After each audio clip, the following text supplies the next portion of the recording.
Paul Michael Stephanie, also known as the Weepy Voice Killer, terrorized Minnesota from 1980 to 1982, brutally stabbing or beating women to death. During his streak of murders, Stephanie slaughtered 3 women and brutally assaulted one to the brink of death, after which he would call 911 and anonymously confess to the crime. The following calls are some of the most unsettling 911 calls ever made. Don't talk, just listen. I'm sorry what I did to Compton. I couldn't help it. Don't know why I had to stab her. I am so upset about it. I keep getting drunk every night. I can't believe it. It's just like a big dream. I can't think of being locked up. If I get locked up, I'll kill myself. I'd rather kill myself than get locked up. I'll try not to kill anybody else. Fire emergency. Please don't talk, just listen. I'm sorry I killed that girl. I stabbed her 40 times. Kimberly Compton was the first one. Oh, my safe. I don't know what's the matter with me. I'm sick. I'm going to kill myself, I think. Where are you? I'm just going to... If somebody dies with a red shirt on, it's me. I killed both of you. I'm sorry. I'll never make it to heaven. Calm down. Oh, you find me, I just stabbed somebody with an ice pick. I can't stop myself. I keep killing somebody. Yes, please, this is an emergency. Please send a squad to Pierce Butler Road, Molenberg Manufacturing Company, machine shop. Please, there's an ambulance too. There's a girl hurt there. Can you tell me what happened to her? Just hurry, she's laying on the ground in the back by the railroad tracks, by the engine. Hurry. What's the address? I don't know. Who are you? Stephanie claimed his first victim on December 31st, 1980, where he severely beat a woman named Karen Potak and left her to die near the manufacturing company he was fired from. Afterwards, he called an ambulance for her. She was taken to the hospital and made a full recovery, but was unable to remember her attacker due to the brain damage she suffered. 6 months later, he stabbed 18-year-old Kimberly Compton 61 times with an ice pick, later calling 911. It was after this call police pieced together that this was the same man who made the call about Karen Potak.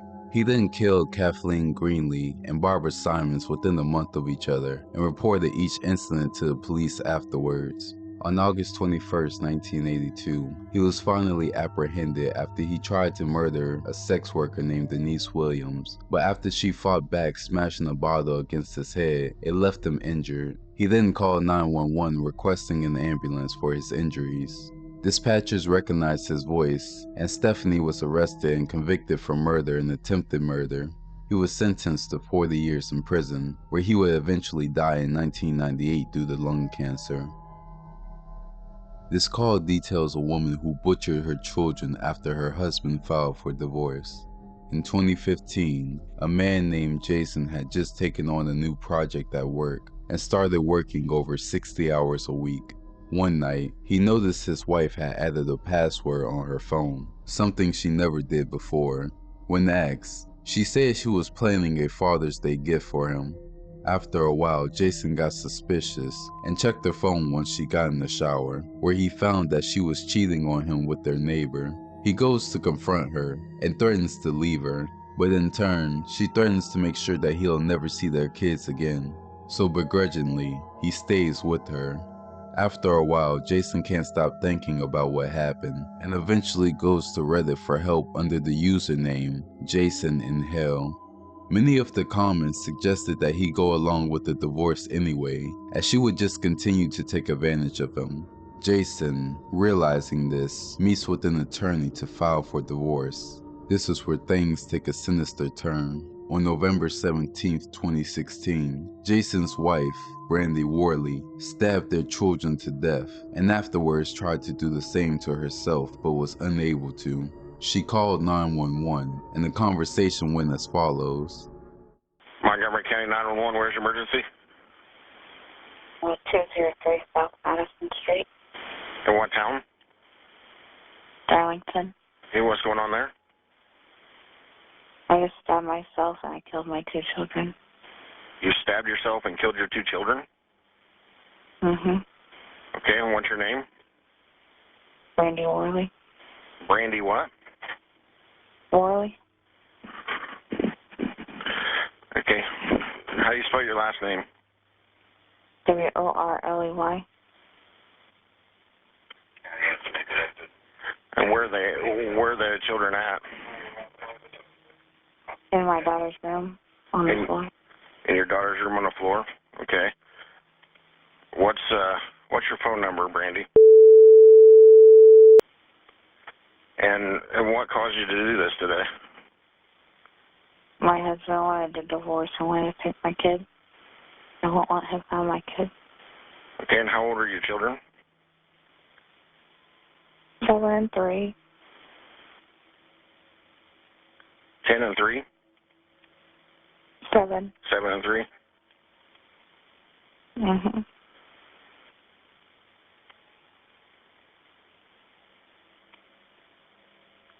Okay. And where did you stab yourself at? In the neck.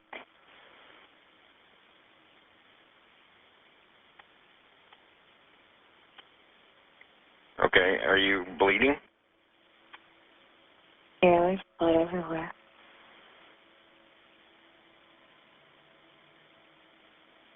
Okay, and where are you at? In my living room. You're in your living room? Mm-hmm.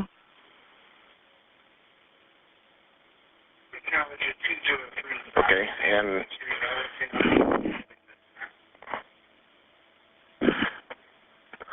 are you armed now with the knife still? No, it's in my children's room. Okay, are you still there? Hello? Yeah. Okay, where's your husband at? Downstairs somewhere. Okay, what's his condition? I don't know. I haven't talked to him. And when you say downstairs, is he in a basement or? Yeah. Okay, what's his name?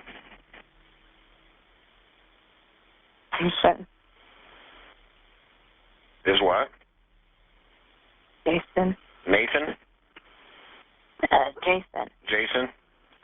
Jason Worley? Yeah. Okay. And do you have any other weapons with you? Yeah. No. No? Okay. And what are you feeling right now? I mean, you're tired? Are you Yeah. I took a lot of Benadryl. You took a lot of Benadryl? Yeah. Okay. Is the front door unlocked? No, we don't use it. You know, you just use the back door? Yeah. Side. It's on the side. It's unlocked.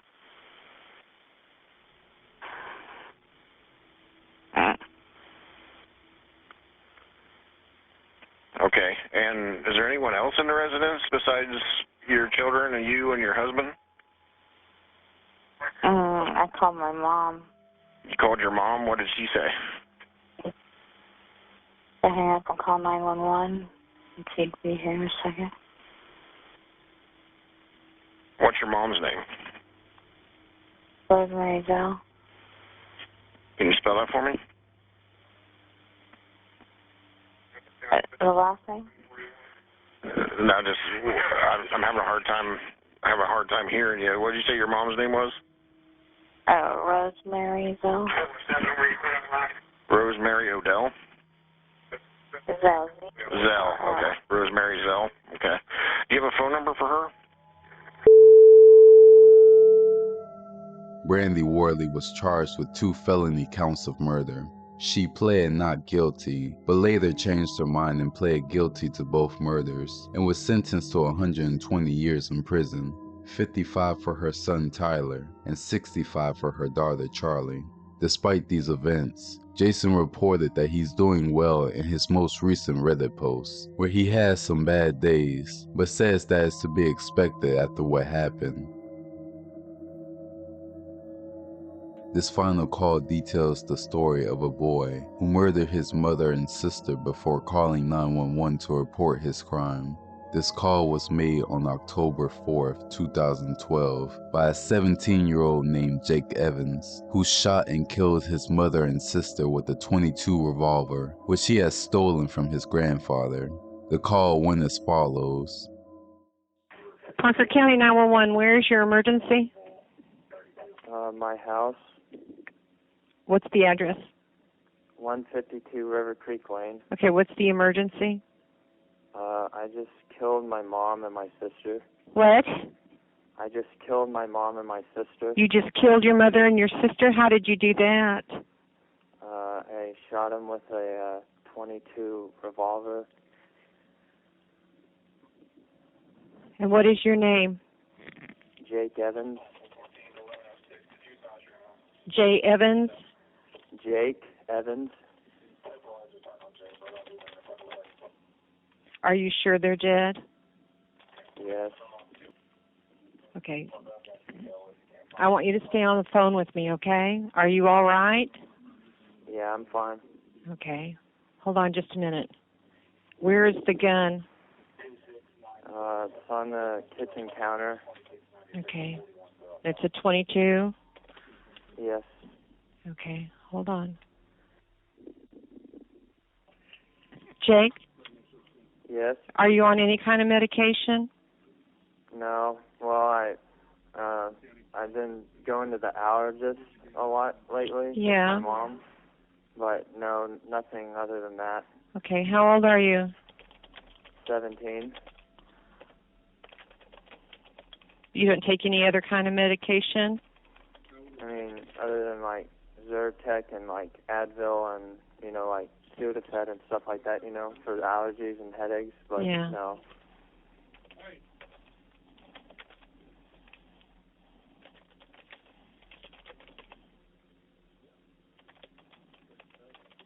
Okay, do you, is there any reason that you were so angry at your mother and your sister? I don't know. I wasn't, it's weird. I wasn't even really angry with them. It just kind of happened. I've been kind of planning on killing for a while now. The two of them, or just anybody? Pretty much anybody. Why? I don't know. I don't really like people's kind of attitude. Right. I think they're very emotional. I don't know, verbally rude to each other and stuff like that. Right. And I don't know. It's okay. It's just my family. I don't know. They're just kind of really. I guess this is really selfish to say, but to me, I felt like they were just suffocating me in a way. I don't know. I think obviously, I'm pretty, I guess, evil, but that's, whatever. Okay. Sorry. No, don't be sorry. It's all right. I'm listening. Okay, you have my undivided attention. Were your mom and sister in their beds? No. This is really gonna mess me up for this, in the future.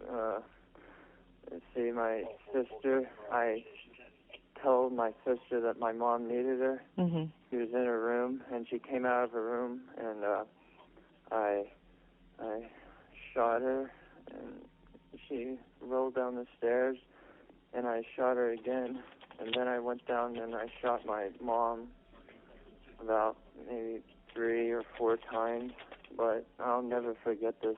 Okay, that's fine. My sister, she came down the stairs and she was screaming, and I was telling her that I'm sorry, but to just hold still.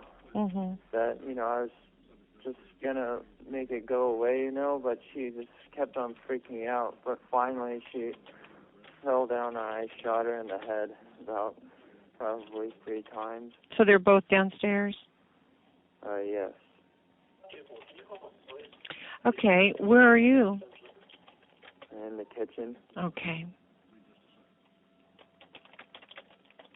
You're not sitting by the gun, are you? No, it's about like 10 or 15 feet away from me.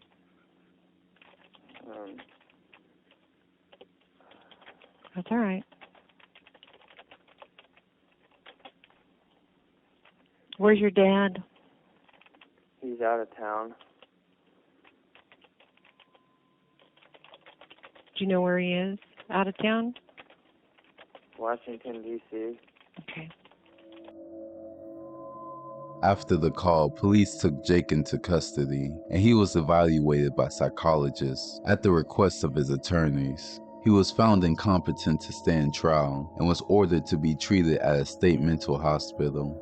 His case was in limbo for a while because the usual punishment for capital murder in Texas was the death penalty or a life sentence. But at the time, the Supreme Court had banned the death penalty and life sentences for defendants younger than 18. Eventually, in a plea agreement, Jake was sentenced to 45 years in prison with the possibility of parole after 22 years.